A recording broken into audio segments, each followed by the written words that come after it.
मोक्षशास्त्र नेता मोक्ष मार्ग नेता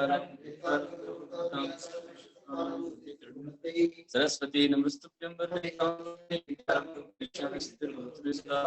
जय बोलो श्री अनंतानंद परमेश्वर भगवान की जय। वृषभात वीरन शंकर भगवान की जय। पंच परमेश्वर भगवान की जय। उमा स्वामी आचार्य गुरुदेव की जय। गुरु आचार्य श्री गुरुसागर जी गुरुदेव की जय। गुरु आचार्य श्री गणपति जी गुरुदेव की जय। तीन कमलों कोटि मुंडाज की रही समय सनातन जय की जय।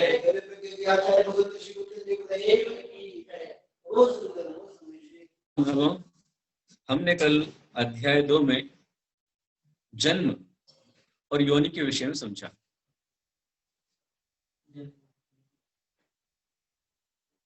सन्मोचन, गर्भ और उत्पाद, ये 30 प्रकार का जन्म होता है और 9 प्रकार की योनि होती है। गुण योनि होती है, आधार योनि होती है। गुण योनि 9 प्रकार की, आधार योनि 3 प्रकार की बताई थी। फिर गर्भ भी 3 प्रकार का है, जरायुज, अंडज और पोतज। 9 प्रकार की योनि में सचित्त शीत समृत, अचित्त उष्ण विवृत और मिश्र, चित्ताचित्त शीतोष्ण समृद्ध, इस प्रकार की योनियां होती हैं। और आधार योनि 3 प्रकार की है, उसमें शंखावर्त योनि और उसके बाद कुर्मोन्नत योनि और वंशपत्र योनि।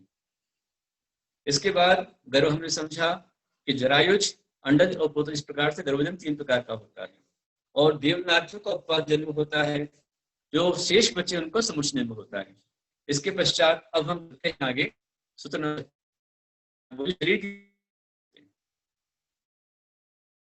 वेक्रियक, आहारक, तेजस, कर्मणानि, शरीराणि, औदारिक, विक्रियका, आहारक, तेजस, कर्मणानि, शरीराणि। अर्थात शरीराणि मतलब 5 प्रकार के शरीर होते हैं। उससे पहला है औदारिक, फिर दूसरा है विक्रियक, तीसरा है आहारक, चौथा है तेजस और 5वां है कर्मण। ये शरीर होते हैं। तो इस तरह से 5 शरीर होते हैं। हमने एक ही देखा है। तो जो हम देख रहे हैं वो तिर्यंच और मनुष्य का शरीर औदारिक होता है और स्थूल शरीर होता है, जो ताकत भी होता है और बाधित भी होता है। जैसे हम दीवार पार करके नहीं जा सकते, हमें दरवाजे से जाना पड़ेगा। कोई हमसे टकराएगा तो वो गिर जाएगा, या हम गिर जाएंगे। तो हमारे में स्थूलता है, औदारिक। फिर दूसरा बैक्टीरियल, जो शरीर 7 धातु से रहित होता है और जिसमें नाना प्रकार की विक्रिया की जा सकती है, अन्य शरीर बनाए जा सकते, रूप बनाए जा सकते, उसको वैक्रिक शरीर बोलते हैं। और वो जो है इनके होता हुआ आगे आने वाला है। इसके बाद में आहारक शरीर जो है वह जो मुनिराज छठे गुणस्थान वर्ती विशेष तपस्या वाले होते हैं, जिनको आहारक रिद्धि होती है और उनके मन में कोई जिज्ञासा होती है, कोई तत्व की जिज्ञासा होती है, जिज्ञासा के समाधान के लिए, या उनके मन में दया करुणा आती है, तो संयम के परिपालन के, संयम की रक्षा के लिए उनके मस्तक से एक सफेद पुतला निकलता है, जिसे बोलते हैं आहारक शरीर बोलते हैं। इस तरह का आहारक शरीर होता है। फिर बाद में होता है तेजस। तेजस का मतलब होता है हमारे शरीर की जो आभा है, हमारे अंदर चमक है, वो तेज शरीर कहलाता है। आप देखिए कि वनस्पति हो तो वनस्पति में भी जब तक जीव है तब तक उसमें चमक रहती है, और जैसे ही उसमें से जीव निकल गया तो उसका तेज चला जाता है। हाँ, अपने अंदर जो ग्लो है, चमक है, तेज शरीर की है ये। और जहां प्राण निकले कि तेज फीका पड़ जाता है। हाँ, अवमंडल चला जाता है। और हमारे साथ में जब तक हमें तब तक रहता है। तो ये आहारक, फिर तेजस, और उसके बाद में कर्मण। तो आठ शरीर के समूह कर्मण शरीर कहा जाता है, कर्मण का है। इस तरह से 5 प्रकार के शरीर होते हैं। हाँ, नहीं, कर्म के द्वारा मिलता है वो। तो जिस समय पर जीव जाता है विग्रह गति में, तब कर्मण का साथ लेता है। हाँ, कर्मण का। लेकिन आज भी हमारे अभी आगे हमारे वर्ष में किस कौन सा किसका होता है। तो ये 5 प्रकार के शरीर बताए हुए हैं, औदारिक, विक्रियक, आहारक, तेजस और कर्मण। ये 5 प्रकार के शरीर होते हैं। इतना आपने समझा। होने के पश्चात फिर और क्या विशेषताएं होती हैं उसको बतलाते हैं।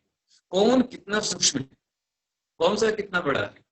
देखिए हमारा उदर सबसे बड़ा है, उसके बारे में आगे वाले में क्या होता है तो बताते हैं परम परम सूक्ष्मम, परम परम सूक्ष्मम। इसका मतलब है कि आगे शरीर जो होते हैं वो सूक्ष्म सूक्ष्म होते हैं। मतलब जो अदर शरीर है उसकी अपेक्षा विक्रियक उससे सूक्ष्म है, और विक्रियक से और सूक्ष्म आहारक है, आहारक से भी और सूक्ष्म तेजस है, उससे और सूक्ष्म कारक। हाँ नहीं, वो जो है तेजस पुतला था। हाँ वो आगे आने वाला है। तेजस शरीर जो होता है वो तेजस रिद्धि के कारण से होता है। हाँ वो शुभ और अशुभ दो प्रकार का होता है, ये आहारक अलग है। हाँ बिल्कुल, तेजस में भी जो शुभ है आके लौट जाता है, और जो अशुभ है वो भी आता है पर आकर आने वाले को भस्म कर देता है, हाँ खत्म कर देता है। तो इस तरह से परम परम सूक्ष्म बनने पड़ा कि जो अगला अगला है वो सूक्ष्म सूक्ष्म है। इसके बाद में इनकी शक्ति, इनके प्रदेश, वो तो रहे सूक्ष्म, प्रदेश किसके अंदर कितने हैं तो बतलाते हैं प्रदेश तो संचय गुणम प्राप्त तेजसात्, प्रदेश तो संचय गुणम प्राप्त तेजसात्। इसका मतलब क्या हो गया कि प्राप्त तेजसात्, तेज शरीर से पहले। एक बात और ध्यान रखें कि कल आप लोग का दोपहर में 12 से 3 बजे तक जो आपने सेकंड अध्याय पढ़ा हुआ है, इस अध्याय में फर्स्ट से लेकर के 27 सूत्र तक, 27 सूत्र तक आपका एग्जाम कल लिया जाएगा। सभी माताएं बहनें श्रावक श्राविकाएं एक दूसरे को बतला दें, मैसेज कर दे, तैयार कर ले कि कल दोपहर में 12 बजे से लेकर के 3 बजे के बीच में आपके पेपर ओपन हो जाएगा। और दूसरा अध्याय जो आपका चल रहा है इसमें 1 से लेकर 27 सूत्र तक का आपका अध्ययन रहेगा, और इसमें लगभग 50 क्वेश्चन आपको आने वाले। बहुत बहुत बहुत इजी बनाया गया है, और वही अपना प्रणाली है कि आपको एक क्वेश्चन दिया है, उसके 4 ऑप्शन आपको दिए हैं, ऑब्जेक्टिव दिए हैं, आपको उसमें कोई एक सिलेक्ट करना है। ये आपका सही होगा नंबर आपके बढ़ते जाएंगे, गलत हुआ तो नंबर कटते जाएंगे। तो आप लोग सभी तैयारी कर ले, अध्ययन कर ले, और सभी तैयारी से बतला दे कि कल 19 अगस्त को दोपहर में 12 से 3 आपका ऑनलाइन एग्जाम होगा। जो देना चाहे वो दे सकते, सभी के लिए मौका है। सूत्र हमारा 38 चल रहा था कि प्राक तेजसात्, मतलब तेज शरीर से पहले। तो कौन कौन आ गया इसमें? औदारिक, विक्रियक, आहारक, ये 3। तेजस से पहले का पकड़ना है ना, प्राक तेजसात्, पंचमी विभक्ति यहाँ पर है, तेजस से पहले। यहाँ पर तेजस से पहले जो है उनमें क्या कितना होता है? असंख्य गुणा। मतलब जो औदय शरीर में जो शरीर में प्रदेश है, इनके अंदर जो परमाणु है और इनके अंदर जो प्रदेश की संख्या है, वो प्रदेश की संख्या जो है, क्योंकि पुद्गलानंद प्रदेश ही होता है ना, तो आहारक जो औदारिक शरीर है उससे असंख्यात गुणे प्रदेश किसमें होते हैं? विक्रियक में होते हैं। और विक्रियक से असंख्यात गुणे प्रदेश में होते हैं, आहारक में होते हैं। पकड़ना बस, क्योंकि प्राक तेजस, तेजस से पहले पकड़ना है, इसको ध्यान रखें। तरह आता है अनंत गुणे परे, अनंत गुणे हो गया। 39 नंबर का सूत्र बता रहा है कि परे मतलब औदारिक, विक्रियक और आहारक, इनको छोड़ करके इनके आगे परम परे प्राणी आए के 2। परे यहाँ पर द्विवचन है, द्विवचन में लिया हुआ है, तो परे मतलब बात का तेजस शरीर और कर्मण शरीर, इनके अंदर में जो आहारक में था उससे अनंत गुण प्रदेश तेजस और कर्मण के होते हैं। हाँ तो औदारिक से तो बहुत ज्यादा हो जाएगा।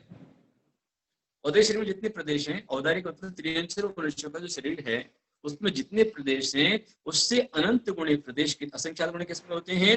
तो वो विक्रियक में होते हैं, और विक्रियक से अनंत असंख्यात गुण किसमें होते हैं? आहारक में होते हैं। आहारक से अनंत गुण किसमें होते हैं? तेजस, तेजस से और अनंत गुण कर्मण। तो प्रदेश जो है वो बढ़ते जाते हैं। इसी कारण से जो औदार्य शरीर है उसकी अपेक्षा जो व्यक्ति शरीर है बहुत स्ट्रांग है, मेहनत ज्यादा उनके अंदर, और उनका हल्का सा धक्का भी आपको उठा के पटक देगा। इसलिए पंचम काल में देव लोग नहीं आते। हाँ, स्नेह समझे तो आप हल्के से, जैसे कई बार हाथी चलता है और हाथी की हल्की सी टक्कर लग जाए आदमी फिर जाता है उसमें, या जो ट्रेन चलती है, हाँ, हाथी की पूंछ लग जावे, हाँ, यदि हाथी की पूंछ लग जावे तो उसमें आपको छिल जाए आपके पूरे, उसके बाद जो है ब्रश के समान कठोर रहते हैं। तो आप देखिए कि जैसे ट्रेन या एरोप्लेन, तो ट्रेन का हल्का सा टक्कर भी आदमी को उड़ा देता है। इसी प्रकार से देवों की शक्ति बहुत ज्यादा होती है, उनमें हमारे शरीर से संख्यात गुणित प्रदेश है उसके अंदर। इस कारण से यदि उनका हल्का सा धक्का भी लग जावे तो आदमी तीन पराठे खा जाता है। और इसीलिए जब भी आप जिन मंदिर में जाते हैं या कोई नए स्थान पर जाते हैं, कहीं भी आप जाते हैं, प्रवेश के पहले हमें अवश्य में निस्सही निस्सही निस्सही बोलना चाहिए। आप आपके ही कमरे में जा रहे हैं तो वहां भी निस्सही निस्सही बोल के जाना चाहिए। दूसरी बात, एक बात ध्यान रखें हमेशा आप लोग सभी, यहाँ पर व्यक्ति शरीर की बात है इसलिए बोल रहा हूं कि यह जो मध्य लोक है, इस मध्य लोक में ऐसा तिल मात्र भी स्थान नहीं है जहां पर व्यंतर देवों का आवास नहीं है, तिल मात्र भी नहीं। हर जगह व्यंतरों क्रीड़ा स्थल बने हुए हैं और उनके वो सदियों से हैं, उनके पुरखों से उन्हें अलर्ट किया हुआ है। और हम यदि मकान वहां बनाते हैं तो हम तो उनकी जगह पर कब्जा कर रहे हैं, अतिक्रमण कर रहे हैं। इस कारण से जब भी आप कभी कहीं जाते हैं, विशेष करके जहां पर वृक्ष होते हैं या नहर होती है, कैनाल होती है, या नदी होती है, या तालाब होता है, या मंदिर है, या मजार है, दरगाह है, ऐसे स्थानों पर कभी भी कोई भी महिला पुरुष हो उनको जाने अनजाने लघु शंका या शौच नहीं जाना चाहिए। यदि आप उनके स्थान पर गंदा करोगे, जैसे कोई तुम तुम्हारे घर में रहते हो और कोई तुम्हारे घर में आके पेशाब करे, क्या करोगे भाई? आप उठा के झगड़ा कर लोगे, औरतों की खूनता पानी डाल देंगे उसके ऊपर, गली के बाहर करने लग जाए तो आप हल्ला मचा दोगे। ये आप सब जानते हैं। इसी प्रकार से आपके घरों में जाकर आप कभी भी जहां पर देवस्थान बताए हुए हैं, जहां पर वृक्ष आदि हैं, वहां पर कभी भी आपको नहीं जाना चाहिए। और जहां भी आप जा रहे हो तो वहां 3 बार निस्सही निस्सही बोल के जाना चाहिए। विशेष करके अशुद्ध अवस्था में महिलाओं को ध्यान रखना चाहिए। नए नए स्थानों पर जाने से, गड़बड़ करने से फिर वहां पर भूमितर आपको लग जाते हैं। या कोई पेड़ के नीचे आप चले गए लघु शंका, नदी किनारे आप चले गए, नदी में चले गए, तालाब में आप चले गए, केनाल में आप चले गए, कुएं में आप पेशाब करके आ गए, तो वहां का जो व्यंतर देव है वो आपको छोड़ेगा नहीं, वो आपको परेशान कर डालेगा, समस्या खड़ी हो जाएगी।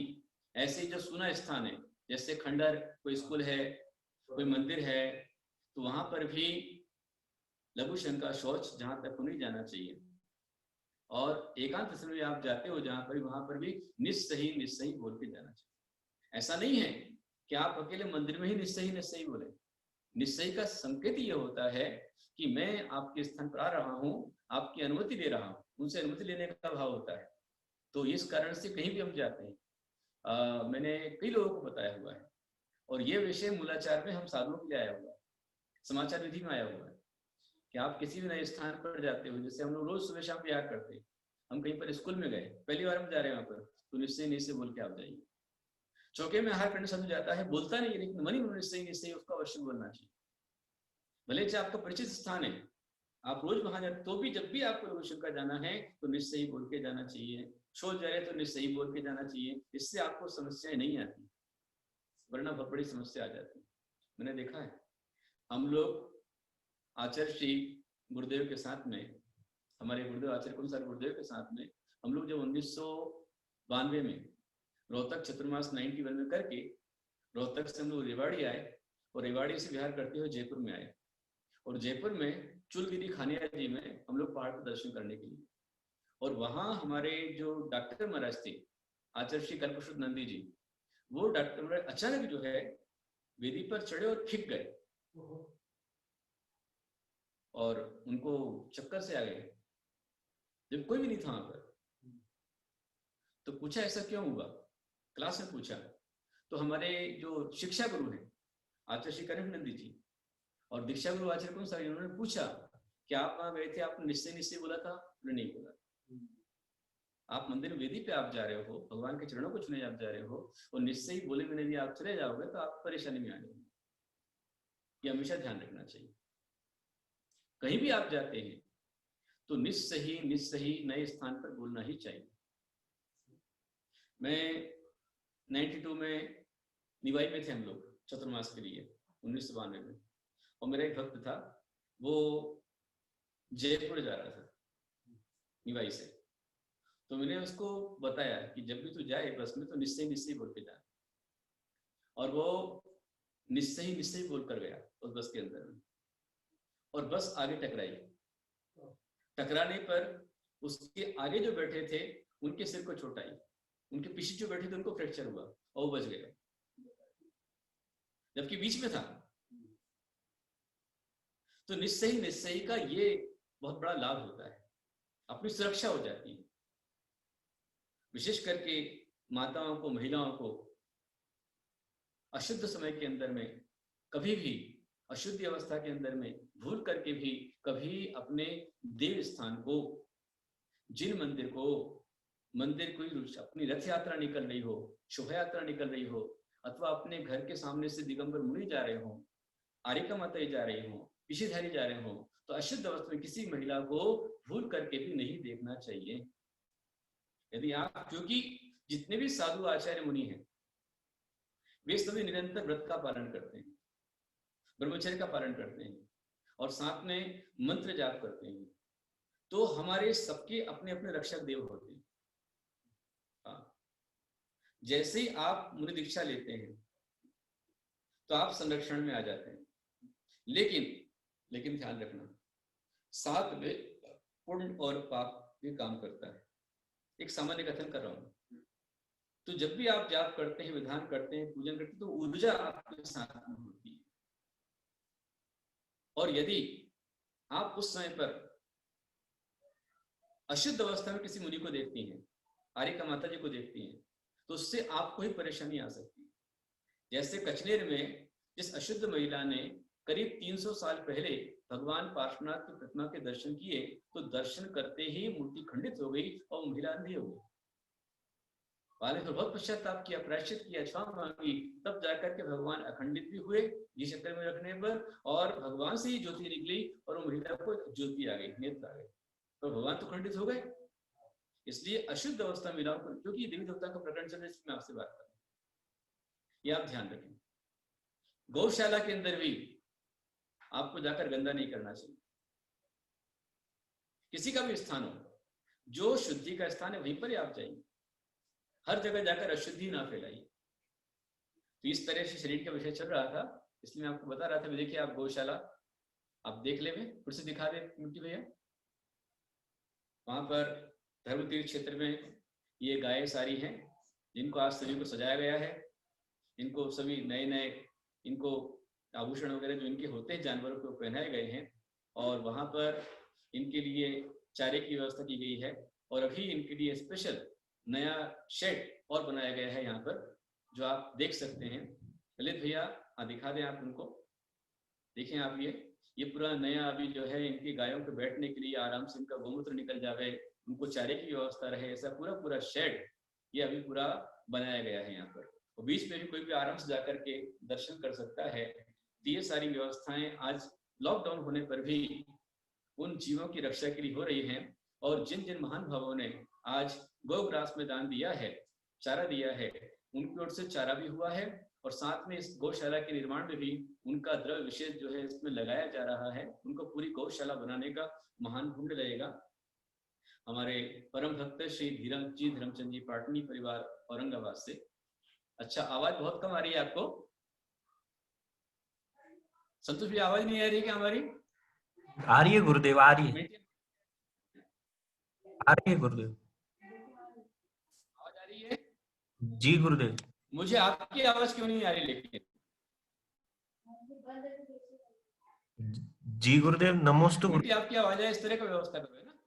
कम आ रही है रानी बाकी कम आ रही है, लेकिन मैं तो जोर से बोल रहा हूँ और पूरी मेहनत के साथ चल रहा हूँ। हमारे यहाँ से पूरी फुल आवाज है।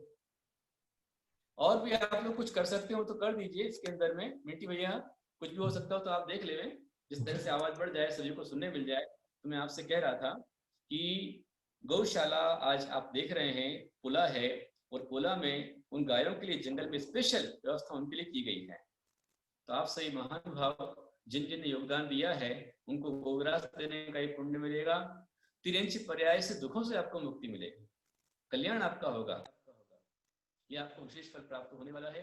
मैं बता रहा था कि हमारे धर्मचंद जी धीरज जी पाटनी परिवार से, सपना चेतन चिराग पाटनी बालाजी नगर से हैं, तो ये महानुभाव उनका भी कुछ सहयोग इसके अंतर्गत है। उन्होंने करीब 2 साल पहले ही जो योगदान दिया था उसके कारण, उसके निमित्त उनके दान से ये शेड डाला गया है और अभी इसमें रिनोवेशन चल रहा है। पशुओं की रक्षा के लिए चारे की व्यवस्था है, गाय है, गोधन है। सतीश जी पेंडारी, उनका नाम भी आज भोगराज के लिए आया हुआ है, और कल संतोष पेंडारी जी का नाम आया था। दोनों भाइयों ने अपनी ओर से योगदान दिया, मेरा उनको बहुत सारा आशीर्वाद। और मैं तो कहूंगा जितने भी आप लोग सुन रहे हैं, यदि आपकी शक्ति और सामर्थ्य है तो तिर्यंच पर्याय के दुखों से मुक्ति पाने के लिए आप अवश्य में अपनी अपनी ओर से योगदान अवश्य दीजिए। ये परोपकार का विषय है, जीव दया का विषय है, इसे हमें अवश्य में करना ही चाहिए। क्योंकि मैंने आज भी बताया था, कल भी बताया था कि ये मूक पशु जिसका खाते हैं उसको वे जो दुआएं उनके आत्मा से निकलती हैं, वे दुआएं आपके संकट परेशानियों को दूर कर देती। मैंने एक छोटी सी कहानी पढ़ी थी, बहुत अच्छी कहानी। एक राजा था और बहुत सेवाभावी था। अच्छा, मिंटी भैया आवाज नहीं आ रही, ऐसा बोल रही है गुरुदेव, उस साइड से कुछ नेटवर्क इश्यू है। मिंटी? जी गुरुदेव, मेरी आवाज आ रही है आपको? नमोस्तु गुरुदेव। वत्सल, नमोस्तु गुरुदेव। आज क्यों इसमें आवाज नहीं आ रही? नमोस्तु गुरुदेव, मेरी आवाज आ रही है आपको? गुरुदेव आ रही है हाँ, अभी लेकिन थोड़ी आ रही है, जो अच्छी से आज नहीं आ रही है। गुरुदेव रोज जो अच्छे से आती थी आज नहीं आ रही। आपकी आवाज बहुत कम आ रही है। बदल, मेरी आवाज आपको आ रही है कि सुनने में? जी गुरुदेव, बदल आपकी जी, संतोष जी,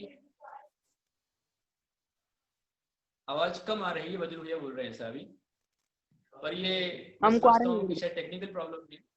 मतलब यहाँ भी क्या बादल बहुत घरे हो रहे हैं, इस कारण से प्रॉब्लम हो सकती है। पर सुबह से मुझे दिक्कत दिखलाई दे रही है। सुबह प्रवचन दिया था, उसके बाद में न मुझे रिटर्न मिल रहा था न मेरी आवाज जा रही थी। तो इसमें क्या गड़बड़ हो गई, एक बार देख लीजिए, आप लोग समझ लीजिए, क्योंकि आवाज के बिना कैसे काम बने। अच्छा, शिरीष पाटनी बोल रहे हैं कि आवाज आ रही है फ्रेंड्स कॉलोनी से। मतलब आपके यहाँ जिसका नेटवर्क कमजोर है उनको आवाज नहीं आ रही होगी, और जिनका नेटवर्क अच्छा है उनको आवाज अच्छी मिल रही हो, ये भी हो सकता है। तो कोई बात नहीं, जो यहाँ पर रिकॉर्ड हो रहा है यूट्यूब के ऊपर हमारे वीडियो डालेंगे तो आप उसके अंदर से लाभ ले लीजिए। बोलो शांतिनाथ भगवान की। तो मैं आपको बता रहा था कि एक राजा बहुत परोपकारी था। वह कभी भी किसी जीव को कष्ट नहीं देता था। इस कारण से और प्रजा में, जनता में किसी को दुख नहीं पहुंचा। इतना दयालु था कि स्वयं होकर के राजा प्रजा से टैक्स नहीं मांगता था, तो प्रजा अपने आप खुश होकर के टैक्स लाकर देती थी। और सबसे अधिक संपन्न आसपास जितने राजा थे उनमें सबसे अधिक संपन्न वही राजा था। तो उसकी संपत्ति को देख करके दूसरा राजा जो है वो ईर्ष्या से होता, और उसने आकर के इस राजा पे हमला किया। तो उस राजा ने कहा तुम्हें क्या चाहिए? बोले तेरे राज्य चाहिए, बोले ले लो, पर मेरे पीछे मेरी जनता है, मेरे सिपाहियों को, सैनिक को मत मारो, तुम समझते संभालो, कोई बात नहीं। प्रजा रो पड़ी, पर राजा चला गया और दूसरे राजा के कब्जे में वो राज्य आ गया। और यहाँ ये राजा जंगल में एकांत में रह रहा है, हर समय यही भावना कर रहा है कि हे प्रभु, मैंने कुछ भी थोड़ा अच्छा किया हो तो मेरी प्रजा में कोई किसी को दुख ना हो, संकट ना हो, पीड़ा ना हो। और उसे रास्ते में एक जगह पर एक कुत्ता दिखलाई दिया, जो कुत्ता घायल था और दर्द से करा रहा था। तो उस कुत्ते को राजा ने पकड़ा और लेकर के जो जंगल की औषधियां थी, पत्तियां थी, वो जानता था, तो उसने उसका औषधि का लेप उस कुत्ते के पैर पर किया, लगातार उपचार करता रहा। इससे 3 दिनों में कुत्ता एकदम ठीक हो गया। ठीक होने के बाद कुत्ता चला गया और एक दिन बाद वो वहां पर आता है, तो मुंह में एक थैला लेकर के आता है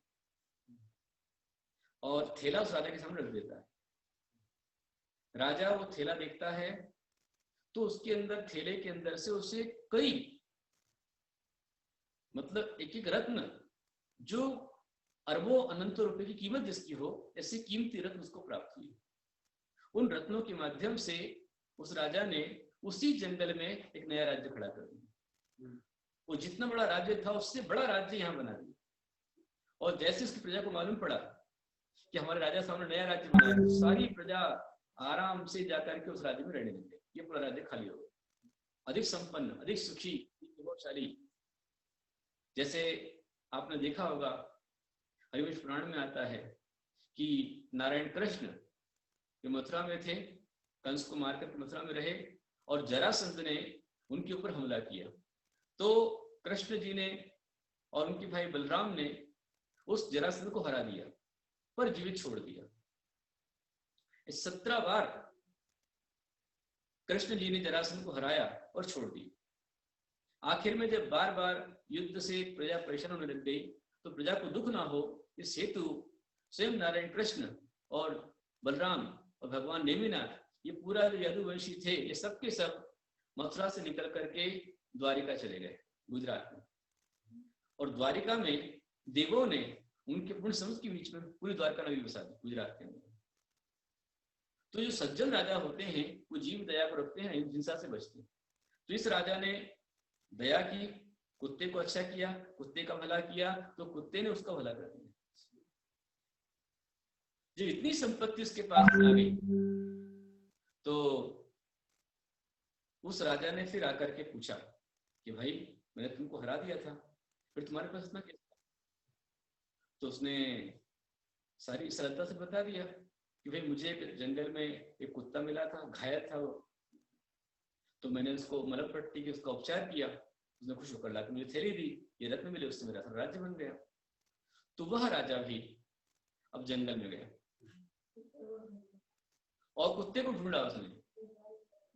कुत्ता मिला पर कुत्ता स्वस्थ था, तो उसने क्या किया, पहले कुत्ते का पैर तोड़ा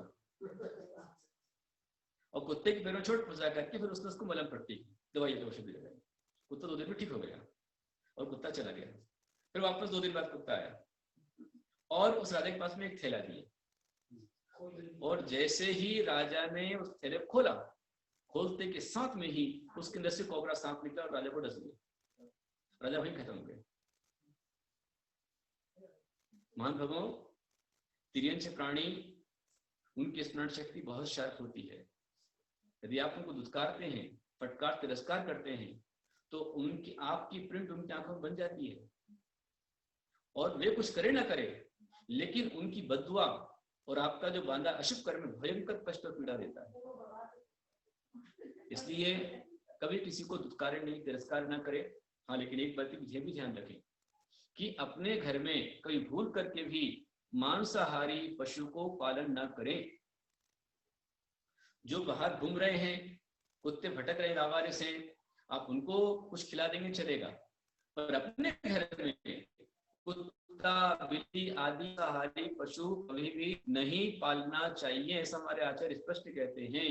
यदि आप मांसाहारी कुत्ते बिल्ली को पालते हैं तो उसके रूप, क्योंकि वो आपके यहाँ रहकर के मांसाहार करेगा, और आप यदि उसको पाल रहे हैं तो आपका उसकी हिंसा में अनुमोदन हो गया, तो उसके कारण आप भी नियम से नरक में जाएंगे, तय है।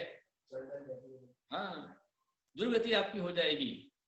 आप बोलेंगे हम तो जैन हैं, भगवान का अभिषेक कर रहे हैं, फिर दुर्गति हो जाएंगे क्योंकि आपने हिंसाचारी को अनुमोदन किया है, सपोर्ट किया है। वो आपके यहाँ रह रहा है, आपका खा रहा है और आपके यहाँ रह करके वो इसी प्रकार से जो जानवर पशु पक्षी को बंधन में रखा जाए और भूखे प्यासे रह जाए तो भी उनकी बददुआएं निकलती है। इसलिए उनके चारे का, पानी का, भोजन का, अन्न का, अनाज का पूरा पूरा विशेष ध्यान रखना चाहिए। इसके साथ एक बात और बता दूं आपको कि अपने घर की छत के ऊपर कभी भी पक्षियों के लिए दाना नहीं डालना चाहिए, ये ध्यान रखना। जो अपने घर की छत के ऊपर पक्षियों को चुका दाना डालेगा वो जैसे पक्षी उड़े फड़फड़ा करके तो आप किस्मत उड़ा करके ले जाएगा। ये शास्त्र में लिखा हुआ है।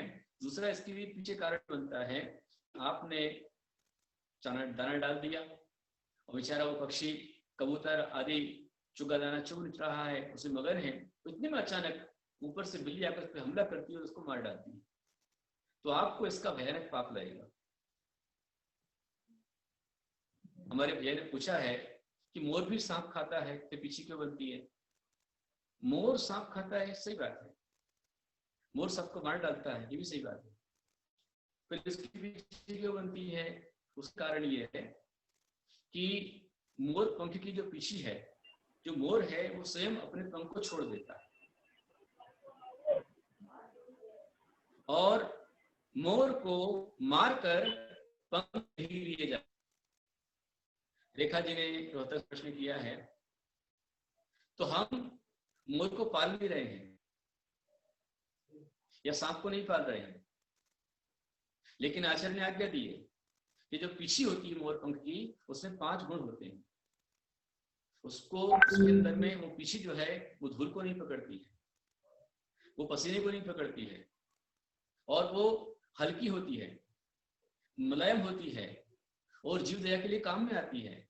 इस कारण से आचार्यों ने जीव दया के पालन के लिए उसको पीछे लेने के लिए बताया हुआ है, पर उसके लिए मोर को मारने का विधान नहीं है, सांप को मारने का विधान नहीं है और मोर को पालने का आदेश नहीं है। अपने घर में मत पालिए। आप बाहर यदि घूम रहा है तो दयावश आप उसे खिला सकते हैं, भूखा प्यासा है कोई भी हो तो भूखे को आप भोजन दे रहे हैं, उसमें कोई बुराई नहीं है, लेकिन अपने घर में रहकर के पालन पोषण करते हैं तो वह दुखकारी होता है। ऐसा हमारे ग्रंथ में आचार्य ने दिया हुआ है, इसको बात को जानते चले। आप अपने घर में शाकाहारी पशु पक्षी को पाल सकते हैं, लेकिन उनका भी फिर ध्यान रखें, बंधन में है तो उनका खाना पीना आदि बीमारी पूरा ध्यान रखा जाना चाहिए, वरना उसके दुष्परिणाम भी होते हैं, इसको ध्यान रखें। इसलिए मैं आपको बता रहा हूँ क्योंकि हम समझ रहे हैं, क्योंकि औदार्य पेट आहार 5 प्रकार शरीर होते हैं, तो औदार्य शरीर जो होता है वो तिर्यंश के भी होता है, मनुष्य के भी होता है और देवों के व्यक्तिगत शरीर होता है। आगे इसमें आने वाला है, वैसे सब पूरे आने वाला है। और आहारक मुनिराजों की होता है, तेजस और कार्मण जो है वो सबके होता है। उसमें प्रदेश औदारिक के ज्यादा है, उससे असंख्यात गुणे व्यक्तियक के हैं, उससे असंख्यात गुणे आहारक के हैं और उससे अनंत गुणे तेजस के, उससे अनंत गुणे कार्मण, इसलिए यहाँ पर दिया अनंत गुणे परे। हाँ, अमित जी ने पूछा छत जल रख सकते हैं, जल रख सकते हैं, कोई बुराई नहीं है। और जहां पक्षियों की सुरक्षा हो, जहां बिल्ली जाकर के उन पक्षियों को मार ना पाए, ऐसे आपके यहाँ पर दिल्ली में बहुत सारे पक्षियों के स्थान बने हुए हैं, चुगादाना का चुगाघर बना हुआ है, आप वहां जाकर के, अमित जी भोलानाथ नगर से हैं, शादरा दिल्ली से, उन्होंने प्रश्न किया है, तो आप उनके लिए घर से पानी रख सकते हैं, अनाज भी आप डालिए, पर अपने हित पर मत डालिए। जहां उनके लिए जाली वगैरह बनाई गई है और जिसके अंदर बिल्ली न जाए, उनको मार ना पाए, स्थान पर आप जाकर के यदि दाना डालते हैं तो कोई बुराई नहीं, कोई दिक्कत नहीं। जैसे यहाँ पर सोनागिरी जी में भी अलग अलग स्थानों पर मंदिरों के सामने वहां पर पशु दाना डाला जाता है, वो भी बात अलग है। लेकिन अपने घर की छत पर मैंने देखा है, दिल्ली में कई मंदिरों के अंदर में मैं छत पर गया हूँ, वहां छत के ऊपर मक्का डला हुआ है और कबूतर खा रहे हैं और वहीं पर कई 5, 6, 7, 10 कबूतरों की बॉडी पड़ी हुई है क्योंकि बिल्ली ने खा लिया, उनको मर गए हो, तो उनकी डेथ बॉडी, उनकी लाश वहां पड़ी होती है, मरा कबूतर पड़ा होता है, उससे मंदिर में अशुद्धता आती है, मंदिर में शुद्धता कहा जाता है। इसलिए मंदिर की छत पर भी, अपने घर की छत पर पे दाना वगैरह न डालें, अलग से स्थान पर आप करें और वहां उनकी पक्षियों की सुरक्षा रहे, इसका पूरा ध्यान रखें, ये विशेष ध्यान रखें। और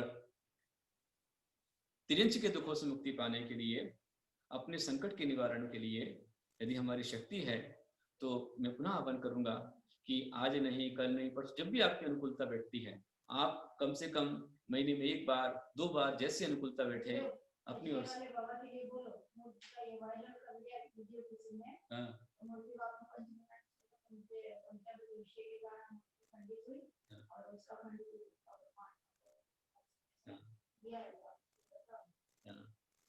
ये चीजें देखकर क्या अच्छा। देखिए, किसी व्यक्ति ने भगवान की जिनवाणी, भगवान का शास्त्र, अनंत भगवान, जिनेंद्र भगवान, उनके उपदेश को लांछन लगाया है। किसी ने ये कहा है कि कचनेर में या मंदिरों में भगवान का पंचामृत अभिषेक होता है, उससे मूर्ति खंडित हुई है। जो ये कह रहा है वो महान पाप का बंध कर रहा है, वो झूठ बोल रहा है, महान असत्य का पाप का बंध कर रहा है, क्योंकि हमारे आचार्य कहते हैं केवल भगवान जिनवाणी, संग, धर्म और देव के ऊपर झूठा लांछन लगाता है, वो महान पाप का बंध करता है। पंचमृत के कारण कभी कोई मूर्ति इन काल में खंडित नहीं हो सकती है, जान के चले, बल्कि पंचमृत से मूर्ति सुरक्षा होती है। साइंटिस्ट कर चुके, दूध में 43 के केमिकल रसायन होते हैं और से होता है। एक नहीं अनेक स्थानों पर, नैनवा में, केसरिया जी में, कचनेर में, बीड़ में और भी अनेक स्थानों पर जहां जहां पाषाण की मूर्ति खंडित हुई है, वो पंचामृत से नहीं है, तो आयुर्वेद से खंडित है। जैसे बीड़ के अंदर में एक बच्चा छोटा सा मंदिर में गया और उसके धक्के से मूर्ति गिरी, तो पंचामृत कहां से दोषी हो गया? धक्के से गिरी मूर्ति खंडित हुई। खंडित होने पर भीड़ वाले मेरे पास में आए, मैं उस समय औरंगाबाद में 2002 के चतुर्मास में, और उन्होंने कहा गुरुदेव मूर्ति खंडित हो गई है, क्या करें, कैसे विसर्जन करें? तो मैंने उससे कहा कि भाई कचनेर भगवान चित्र बाबा भी जुड़े हुए, आप भी प्रयास कीजिए, इस चक्कर में आप रखिए उसको। कब तक रखना? ये कि 10 लाख की बात है, अभी भी है। और मैंने यहीं से औरंगाबाद से पंडित दीपक जी सेठी को, दिलीप जी सेठी को मैंने भेजा कि आप जाओ, जाकर के मूर्ति को रखा करके आओ। और बीड़ मंदिर में भगवान की मूर्ति को घी और शक्कर के घोल में उसको रखा गया, डब्बे के अंदर पैक किया गया, और पैक करने के पश्चात लगातार 15 दिन तक, 15-18 दिन तक मूर्ति डब्बे के अंदर रही और पूरा समाज लोकतंत्र का पाठ करता रहा। और 2 अक्टूबर 2002 को जब औरंगाबाद बहुत बड़ी अहिंसा रैली निकल रही थी, उस समय पर ही मैंने समय दिया, ठीक सुबह 7:15 बजे का, 7:13 पर आपको ये मूर्ति निकालना है। और उन्होंने जब मूर्ति निकाली, पूरा वीडियो का समाज जानता है कि मूर्ति अखंड हो गई, और आज भी है। इसी प्रकार से कचनेर पार्श्वनाथ भी किससे जुड़े? तो घी और शक्कर से जुड़े, जिसको आप दोषपूर्ण मानते हो, पंचामृत से मूर्ति जुड़ी है। इसी प्रकार से नैनवा के अंदर एक मूर्ति वही पंचामृत से जुड़ी है, घी शक्कर से जुड़ी है। केसरिया जी के अंदर भी मूर्ति भगवान पार्श्वनाथ आदिनाथ की मूर्ति में भीष्म चक्र, यहाँ पर निशान है जुड़ने का, वो घी शक्कर से जुड़ी है। हाँ, ऋषभ देव के अंदर भी। तो ऐसे अलग स्थान पर मूर्ति प्रमाण है कि आज तक जुड़ी हुई है घी शक्कर के माध्यम से। प्रसंग रहेगा, मैं आपको बताऊंगा समय पर। तो ये पंचामृत जितना भी है, जिसमें दूध है, दही है, ये सब कुछ आगमुक्त है। शास्त्र में आता है जलम तरुरसश्चैव गोरस्तृतीयम तथा पंचामृतमिति प्राहु पूजा शास्त्र विशारदै। जलम तरुरसश्चैव, जल और तरुरस मतलब, तरु मतलब वृक्षों से प्राप्त होने वाला रस, फलों का रस। उसमें सर्वौषधि भी आती है, गन्ने का रस भी उसमें आता है, इक्षु रस भी आता है, चंदन भी आता है, सुगंध सब उसमें हो जाता है। गोरस और 3 गोरस मतलब घी, दूध, दही, इनको ही पंचामृत हमारे शास्त्र में दिया हुआ है। तो क्या हमारे प्रतिष्ठा लिखने वाले आचार्य क्या अज्ञानी थे, मूर्ख थे, जिन्होंने पंचामृत का विधान बनाया है? जो पंचामृत का विरोध कर रहा है वो अपने संसार को अनंत बढ़ा रहा है और महान पाप का बंध कर रहा है। कोई भी मूर्ति आज तक पंचामृत से खंडित नहीं हुई है। जो कह रहा है खंडित हुई है वो महान झूठा है और पाप का बंध कर रहा है, असत्यवादी है। धातु की मूर्ति भी, जिस मूर्ति पर आप लोग गरम गरम खोलता पानी डालते हैं, उस मूर्ति, इस पानी से मूर्ति हरी नीली पड़ जाती है। अथवा आप गुनगुना पानी भी डालते हैं तो लगातार अकेले पानी डालने से मूर्ति के नाक में, आंख में, कान में, सब जगह पर, रंध्रों में, वहां पर मिट्टी जमते जमते मूर्ति काली पड़ जाती है। और जिस मूर्ति पर आप देखिए हमारे भगवान इस प्रकार दूध सब डलता है और कुछ नहीं होता है। देखिए आप हर दिन मूर्ति हमारी सोने से की चमकती है,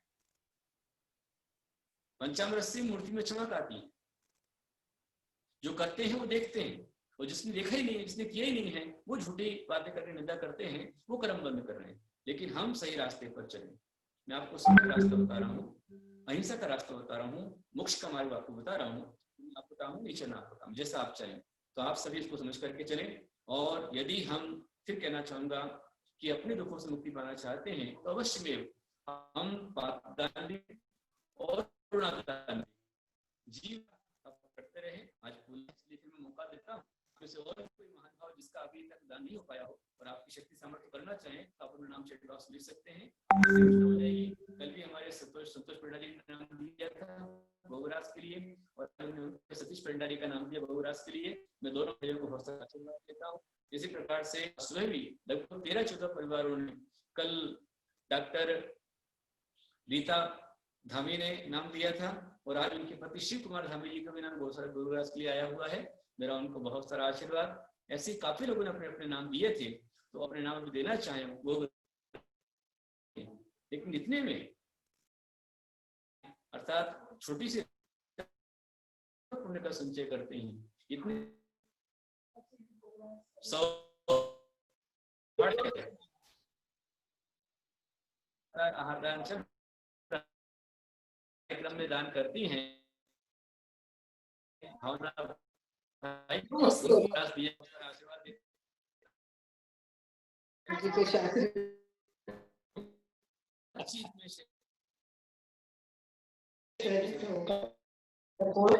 करना चाहे नाम दिखा सकते हैं। हमारी शक्ति हो, व्यवस्था बन जाए, कोई बंधन नहीं कि आप आदि जमा करें, लेकिन आज तक कमा लीजिए। छोटा सा बहुग्रास देकर के, चारा देकर के, इतना बड़ा जो लाखों रुपए का शेड डल रहा है, आप उतना बड़ा शेड डालने का महान पुण्य संचय कर सकते हैं। और आप जीवों के लिए जगह देंगे, उनका स्थान बनाएंगे, तो संसार में आचार्य कहते हैं कि सिद्धालय में तुम्हारा स्थान पक्का हो जाए और अपने को आगे तिरंज के दुख नहीं पाने पड़ेंगे, अपन संकट से बच सकते हैं। जिन ने विजय जैन पुणे, हमारे परम भक्ति वीके जैन पुणे जी, देखिए आज गोग्रास पर कितना अच्छा चित्र उन्होंने बनाया। किसने बनाया, किसी दिखा एक बार, बहुत सुंदर चित्र बनाया है। वो जो श्री रामचंद्र जी का चित्र था, बैल को नमस्कार सुना रहे हैं, वही चित्र किसने बनाया है? विजय जी, आपको बहुत सारा आशीर्वाद। उन्होंने भानु भाई गोग्रास के लिए नमस्ते गुरुवर। तो शैला लोहाड़े की पोती है, विजय भैया की बेटी है, विजय सत्य लोहाड़े की बेटी गीति लोहाड़े, उसने कितना अच्छा बनाया है, बैल का चिन्ह बनाया है, बैल है और नमोकार मंत्र वो सुन रहा है, उसके लिए गोग्रास दिया है और साथ में मुनराज का चित्र बनाया है। बहुत अच्छी भावना इस बच्चे की है। गीतिका लोहाड़े को हमारा बहुत सारा आशीर्वाद। नमोस्तु गुरुदेव। दोनों बच्चों ने बनाया गुरुदेव, मानसी लोहाड़े और गीतिका। ये मानसी लोहाड़े ने बैलगाड़ी बनाई, मानसी लोहाड़े गीतिका दोनों मिलकर बनाया है। बहुत अच्छी बात है। मानसी को भी और गीतिका को, दोनों को मेरा बहुत सारा आशीर्वाद। बैलगाड़ी भी है और झोपड़ियां भी हैं और सुंदर सजा हुआ बैल है, उसके लिए चारा है। तो गीतिका को, मानसी को, दोनों बिटिया को बहुत सारा मेरा आशीर्वाद, दोनों बच्चों का आशीर्वाद। अच्छा पुण्य संचय किया है तुमने। और दादी ने आहार गोग्रास देकर पुण्य संचय किया है। यहाँ विजय जी ने, विजय कुमार जी ने अपनी भावना बनाई गोग्रास देने के लिए, आपको दोनों को मेरा बहुत सारा आशीर्वाद, जी को आशीर्वाद। और भी जो लोग हैं अभी इस पर बैठे हुए हैं और भावना भा दीजिए, जो अनुकूलता बने तो अपने आप से कर सकते हैं। तो अपन ने आज समझा है शरीर के विषय में, और अभी हम और आगे समझेंगे। जो भी करना चाहे अपना अपना नाम, राजकुमार जी का नाम इस पर आया था गोबराज के लिए, नमस्ते गुरुदेव, हमारा नमस्ते। उनको भी आशीर्वाद है। नमस्ते गुरुदेव। ज्योति पाटिल का नाम भी गोबराज, नमोस्तु हमारा उनको भी गुरुदेव, बहुत सारा नमोस्तु आशीर्वाद है। गुरुदेव, नमोस्तु रश्मि देवरसी, उनको भी आशीर्वाद है। तो राजकुमार जी का नाम आया था गुरुग्रास। जो भी गोबराज में नाम देना चाहें वो चैट बॉक्स में डाल देवें और आपका नाम भी लिख दिया जाएगा, बोल दिया जाएगा। जिन जिनने आज किया है उन सबको मेरा बहुत आशीर्वाद। कल तकरीबन 18 लोगों ने गोबराज के लिए पुण्य संचय किया था, उन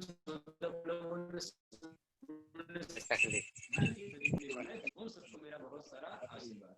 अब ध्यान रखिए, कल का दिन बीच में है, परसों 20 तारीख है, 20 तारीख को भादव शुक्ला बीज है, और उस दिन चार चक्रवर्ती शासन गुरुदेव का 55वां समाधि महोत्सव आएगा, पुण्यतिथि आएगी। तो आचार्य शासन गुरुदेव क्या थे, क्या उन्होंने किया है, उनकी विशेष जानकारी आपको प्रवचन के माध्यम से मिलेगी। लेकिन उससे पहले आपके लिए विधान करना है। तो अपने अपने घरों पर, जहां भी अपने घर में आचार्य शासन गुरुदेव का फोटो है उसे आप लगा लेंगे, उनके सामने बढ़िया आप दीप लगाएं और हरे की थाल रख लेंगे, और यहाँ से हम लोग विधान के अर्घ बोलेंगे, छंद बोलेंगे, और हमारे साथ में आप सब भी विधान करते जाएंगे, विधान भी करेंगे। इस विधान से आपको पूरा समझ भी आएगा, आज प्रवचन का लाभ भी आपको मिलेगा। 20 तारीख का प्रोग्राम है जिसका आप लाभ लें, और 21 तारीख को तैयार रहें अपने अपने अंतराय के निवारण, क्योंकि आज जितने सुन रहे हैं सबका मन इतना मचल रहा है जो नहीं कर पाए कि हम भी गोग्रास में दान क्यों नहीं दे पा रहे। गुरुदेव जो कहें मैं हर एक में करूँ, ये आपकी भावना बनती है। मैं आहार दान भी दे लूं, मैं विधान भी कर लूं, मैं गोग्रास भी दे लूं, मैं गुरुदेव के बिना कहे तीर्थ पूरा खड़ा करने ऐसी भावना बहुत से लोगों की बनती है, पर अंतराय बीच में आ जाता है, दाना बीच में आ जाता है, लाभांतराय बीच में आ जाता है। तो आपके अंतराय कर्म के निवारण का विधान प्रैक्टिकल में उपाय रूप में 21 तारीख को किया जाएगा।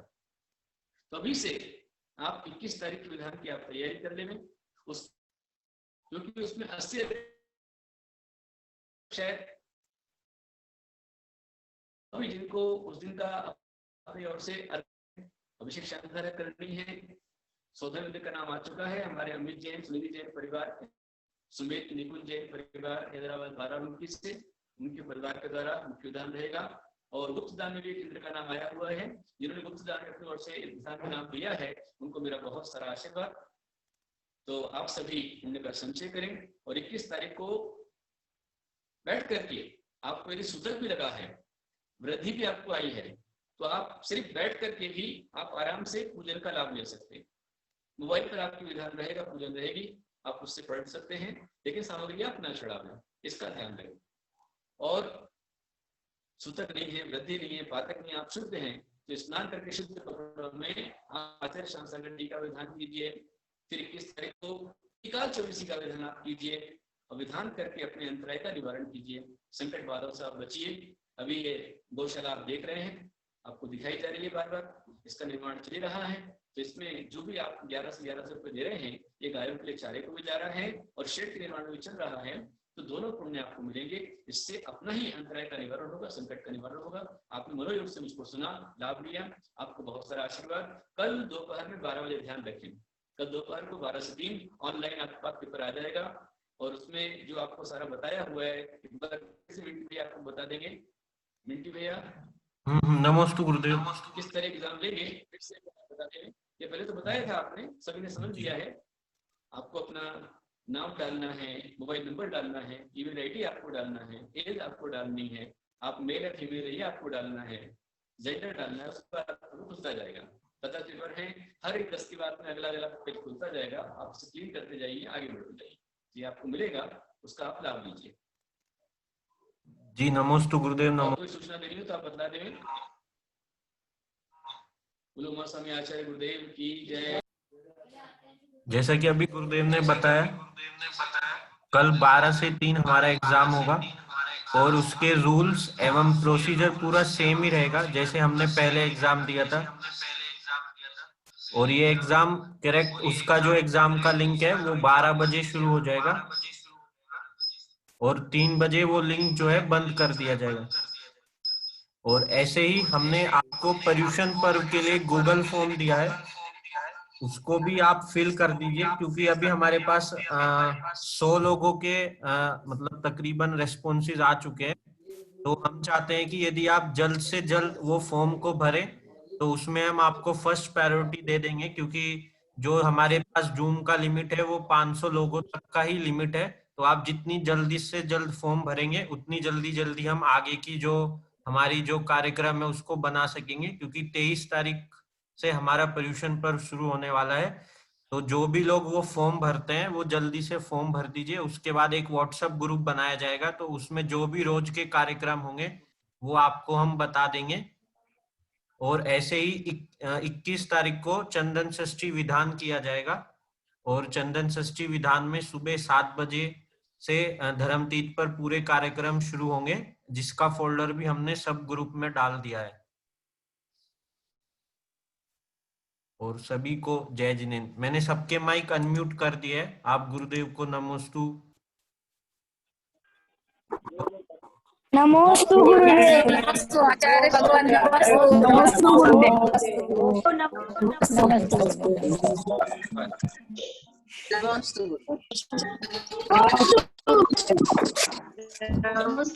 नमोस्तु गुरुदेव। नमोस्तु गुरुदेव। नमोस्तु गुरुदेव। नमस्ते गुरुदेव। नमस्ते गुरुदेव। नमस्ते गुरुदेव। गुरुदेव नमस्ते गुरुदेव